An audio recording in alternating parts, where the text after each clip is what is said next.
This is KHTS News Director Michael Brown. Thank you all for joining us live this morning. Hope you're having a great commute or working wherever you're at. We have a special treat for you here today. Let me do a little bit of an introduction, though.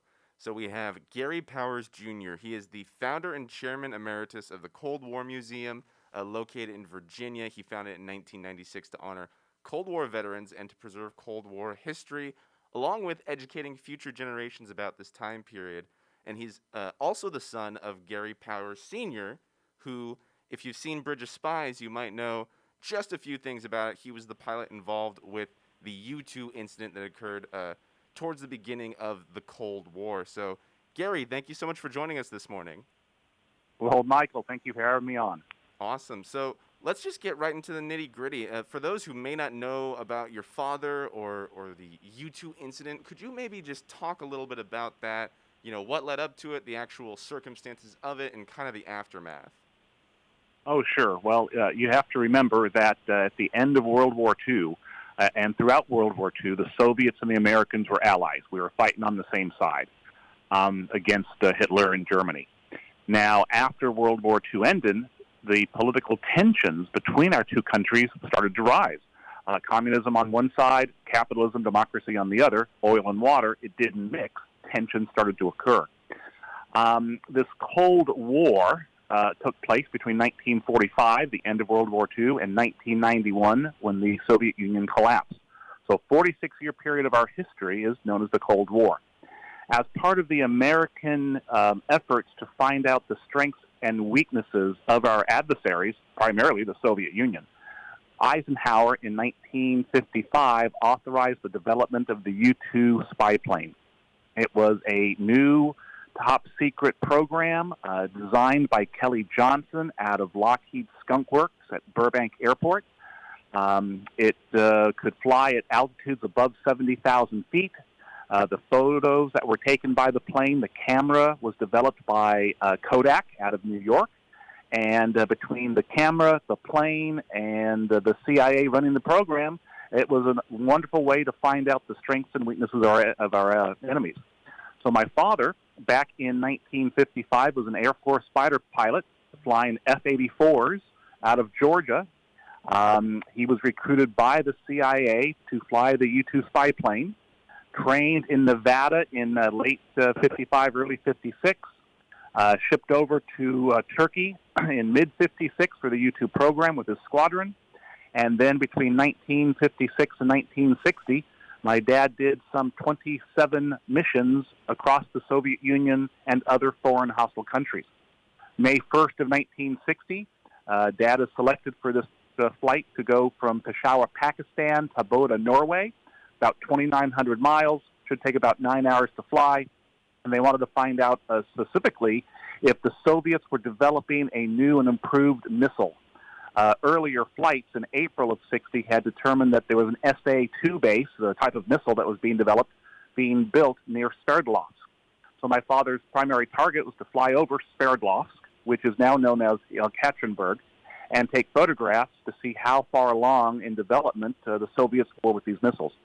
Well, as a result of flying over that missile base, Dad found out firsthand that the missiles were functional. He got shot down by the near miss of a Soviet SA-2 missile while flying at his assigned altitude of 70,500 feet. So the Soviets end up capturing him. There's a big show trial. Eisenhower gets caught embellishing, lying to the American public for the first time. An American president had been caught lying. So this was sensational news, a front page of every newspaper back in May of 1960. So Dad, because it's the height of the Cold War, and we are in this competition with the Soviets, we're better than the Soviets. They can't have these missiles. Oh, it had to be the pilot's fault. Well, Dad's reputation suffered at the time because of the misinformation. There were reports that he had defected, he landed the plane, he spilled his guts, he collaborated with the enemy, just all this fake news of the era. So Dad is put on trial. He's sentenced to 10 years in prison. He serves a total of 21 months in Soviet captivity before being exchanged for Soviet spy Colonel Rudolf Abel. And as you mentioned when you first introduced me, Steven Spielberg, back in 2015, did a movie called Bridge of Spies, which portrays the exchange of Soviet spy able for my father. Great movie, by the way, and we can talk about that in a second. So that is, basically the overview of the U-2 incident, my father's involvement, the misinformation that surrounded him. To clarify, over 25 years of research, I have a book out now called Spy Pilot, Francis Gary Powers, the U-2 Incident, and a Controversial Cold War Legacy. Through 25 years of research, I've set the record straight. I've found out the truth of what took place. Dad basically followed orders. He did everything he was supposed to do. He was shot down by a near miss of a missile. There was no flame out. There was no sabotage. There was no UFO encounter, as one of the theories led people to believe. His reputation has now been restored. Back in 2000, he was awarded by our U.S. government the POW medal for his incarceration in the Soviet Union. And then in 2012, he was awarded the United States Air Force Silver Star. So as a family, it's nice to know that Dad's reputation is now intact. It's come full circle, and he's a hero to our country. Well, definitely glad to hear that happened and that he's been rightfully honored for his service. I do want to talk to you about the movie, but you caught my attention there when you mentioned that there was a theory about a UFO involved. Could you maybe Yes. talk a little bit about that? That seems fun. Oh, sure. Well, there was, what was this book? A small little book, a UFO enthusiologist book or something in the 50s. Because in the 50s, UFO Mania was hitting the country.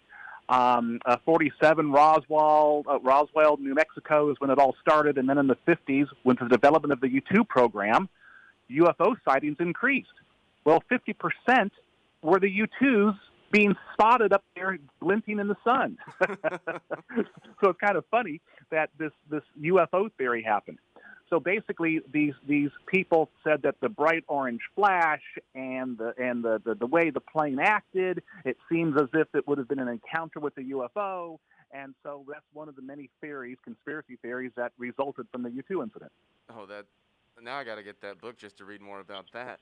Now, we talked about... Oh, go ahead. Oh, no. I don't know the book's name, but it's from 1961, 62. It's a small little book. I don't even know the title right now, but if you Google Gary Powers UFO encounter, it probably will come to happen. You can find it. Oh, yeah. You better believe I'll be reading that and Spy Pilot. So you mentioned 2015, Bridge of Spies is worked on by Steven Spielberg. You actually consulted on that. Can you talk to me a little bit about not just consulting on a movie, but consulting on a story that's, it's personal. It's your family. Just talk to me about that experience. Well, thank you. It was back in 2014. I'm hearing rumors that Spielberg, of all people, is going to do this movie that will portray my father. And because my father was somewhat controversial when he was shot down and when he was alive, and there's this misinformation out there, I was very concerned as to how he would be portrayed. The family over the last 25 plus years did everything they could to help set the record straight, and he's been acknowledged as a hero to our country. But his reputation could be further damaged depending on what information Spielberg uses for his movie. So I reach out to some friends. I try to get an introduction. I can't get introduced to Mr. Spielberg. I end up using Google. I type in his name. I type in some of his movies. I find people he worked with. I type in their names into the Google search engine. And I come up with some of their email addresses. So I send out an email to these individuals basically saying, hey, my name's Gary Powers Jr. I understand Mr. Spielberg's doing this movie that will portray my father. I'd like to talk to him about the Powers family's concerns. If he bases it off the misinformation, the fake news of the time, they'll be putting him in a negative light. If they base it off the declassified information and what's become available the last 50 years, they'll be painting him as a hero to our country. So as a result of that email, Mark Platt, who's the producer on the film, calls me. We talked for an hour. At the end of the conversation, he goes, hey, Mr. Powers, thank you so much for reaching out to us. You're very knowledgeable of this era and this event.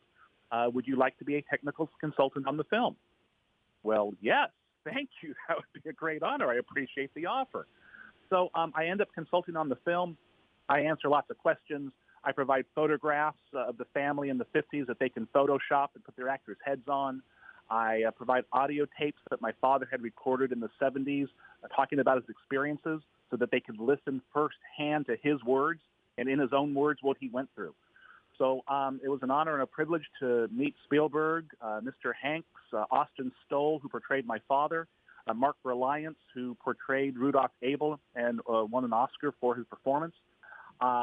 It was just a privilege and an honor to be part of this team, and we loved the movie. It turned out very well. It did. It was a very great movie. So I'm a little curious here. You were born about Hello? after. Hello, can you hear me, Mr. Powers? Yeah, okay, I can hear you now. Okay, perfect. So I'm a little curious. You were born after this incident, everything unfolded. What was it like growing up? Was your dad able to tell you about this when you were growing up? Did you find out later? I mean, what was that like? When I was growing up, my dad was a pilot. Yeah, so he was working for Lockheed Aircraft Corporation in Burbank as a test pilot flying the U-2s between 62 when he returned home, and 70 when he wrote his book Operation Overflight. So as a kid, I'm growing up in Sherman Oaks, California. Dad's flying out of Burbank Airport. He ends up being a radio traffic reporter for KGIL radio station back in the day in the San Fernando Valley, and then flying for NBC television, their helicopter, reporting on news, weather, and traffic. So as a kid, Dad was a pilot. I used to fly with him. And I was aware that he had been shot down, imprisoned, and exchanged.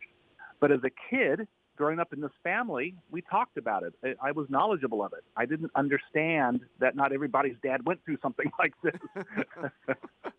And so as a kid, it's your dad. You don't know anything. You don't know the significance. I didn't until he died. And that was on August 1st of 77. Helicopter crashes in Encino, California, Balboa Park, near the velodrome there. And he dies in that accident. That's when I find out at 12 years old, and I realize not everybody's dad gets shot down, imprisoned, or exchanged, or buried at Arlington National Cemetery. So that's what really opened my eyes to the fact that Dad was, relatively famous. I mean, he was an internationally known, controversial figure. And as a kid, that was hard to deal with. I didn't know how to deal with it. People would ask me questions. I wouldn't know what to answer. I didn't know what the truth was.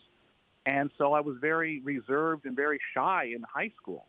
In college, I started doing this research. I wanted to find out more about my father, the controversy that surrounded him, what the truth was, so I could answer these questions. And lo and behold, 2 books later, and a lecture circuit, and I all the stuff I've done to help honor Cold War veterans, preserve Cold War history, it's been a very rewarding career path. And can you talk to me a little bit about, why is it important for future generations to understand the Cold War and remember not only that it just happened, but the circumstances surrounding it and the people, the actual individuals involved in it? Right. Well, it's very important to remember your history. It's not a definite date. History is fluid. World War I leads into the Depression, leads into World War II, leads into the Cold War. It's a linear type of event, and we need to study this history to understand current times. How did we get here? What did we do back in the Cold War that got us to this point in time? Whether it's technologically related or government related or historically related, we need to know this so that we can learn from it and try to make things better in the future for our kids and future generations. I first realized that kids back in probably about 92 to 95, I had moved out to the Washington, D.C. area. I was giving lectures to high school students on the U-2 incident. I'd come in to do a program. I get blank stares from the kids. They hadn't heard of the U-2 incident. And they often thought that the U-2 incident had something to do with the U2 rock band. So here I am going, 4 years at the end of the Cold War, once the Cold War is over, and these kids in high school didn't know anything about it. So we decided to form the Cold War Museum, coldwar.org, to honor Cold War veterans, preserve Cold War history, and educate kids. I think it's very important to honor our Cold War veterans because they haven't been recognized. There's no Cold War memorials. There's no Cold War highways, veterans highways. There's nothing that has been really done to honor our Cold War veterans. and there were hundreds of thousands of men and women who fought, sacrificed, and some of who died during the Cold War that need to have this recognition. The Cold War was a world war. It was also a hot war. People died during this time period while serving America's interests. All right, as we wind down here, Gary, I want to ask you. You're mentioning that there's all this misinformation and this sort of fake news of the time that was coming about your father that you were able to help dispel in your two books. Is there any sort of misinformation or fake news about the Cold War that you've found, just in general over your 25 years of research, that you find people commonly have? Oh, there's a bunch of different conspiracy theories with the JFK assassination, of course. And what contributes to that is the Warren Commission back in the 60s determined that it was a lone gunman. But then in the mid-'70s, there was a committee by U.S. government that did another look at everything and said that there was probably a conspiracy and multiple shooters. So the U.S. government itself has put out two different reports that adds to the conspiracy theories, the rumors and speculation as to what really happened. That is the biggest one. I've also found out through research that there were several times, including the Cuban Missile Crisis, that we were literally minutes from a nuclear war. Another with the Soviets. Another time, and I've forgotten the gentleman's name, but he was a Russian military officer in charge of the nuclear arsenal. They get this signal that America has launched nuclear weapons at the Soviets, and there are incoming ICBMs. Well, he's looking at everything going, there's something got to be wrong. They just wouldn't do this out of the blue. This does not make any sense. I'm not going to retaliate. I'm not going to press the button to fire our missiles. And he saved the world because it was an atmospheric anomaly that contributed to the Russian sensors picking up this missile launch. That didn't happen. Wow. And so, we were real close to nuclear annihilation on several occasions throughout the Cold War. But just because this one man had the faith to that it wasn't actually happening, we're still sitting here and talking today. That's insane. Yeah, exactly. Wow. Oh, it would be quite different. Oh, man, if something happened back in the day. Well, we've been talking to Gary Powers Jr. Gary, thank you so much for joining us here today.